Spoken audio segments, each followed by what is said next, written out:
नमस्कार मंडळी, आज ना मी माझी फेवरेट भाजी डाळ कांद्याची भाजी केली होती, तर तीच तुमच्याशी शेअर करते। त्यासाठी एक साधारण वाटीभर चण्याची डाळ 2 तास तरी भिजत घातली होती। रात्रभर घातली तर त्याहून चांगलं।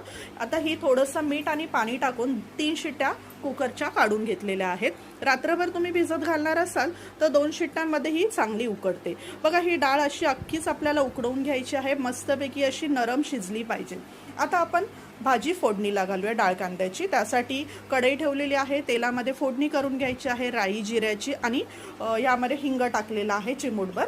आता ह्याच्यामध्येच कढीपत्ता टाकून घ्यायचा। एक मध्यम आकाराचा कांदा आणि टोमॅटो चॉपरमध्ये एकत्र चिरून घेतला होता बारीक, तो ह्या फोडणीमध्ये टाकायचा आहे आणि कांदा आणि टोमॅटो चांगला भाजून घ्यायचा आहे। मीठ थोडंसं टाकलेलं आहे, मीठ प्रमाणातच टाका कारण की आपण डाळ उकडवताना पण त्यामध्येही मीठ टाकलेलं आहे। आता कांदा टोमॅटो छानपैकी भाजलेला आहे, ह्यामध्येच पाव चमचा हळद टाकलेला आहे, 1 चमचा एव्हरेस्टचा तिखा लाल आणि इथे मी घाटी मसाला यूज केला आहे।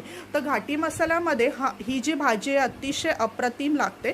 जर तुमच्याकडे घाटी मसाला नसेल तर तुमच्या घरगुती साठवणीतला कोणताही मसाला तुम्ही याच्यामध्ये यूज करू शकता।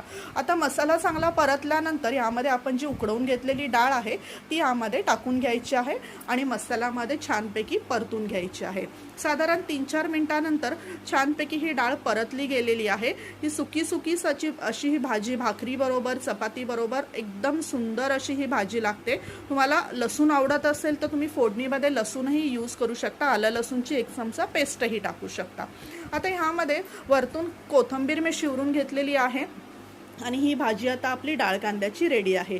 तुम्ही ही अशी भाजी करून बघा, चपाती भाकरी बरोबर अप्रतिम ही भाजी लागते। आणि तुम्हाला जर व्हिडिओ आपले आवडत असतील तर नक्की सबस्क्राईब आपल्या चॅनलला करा। धन्यवाद।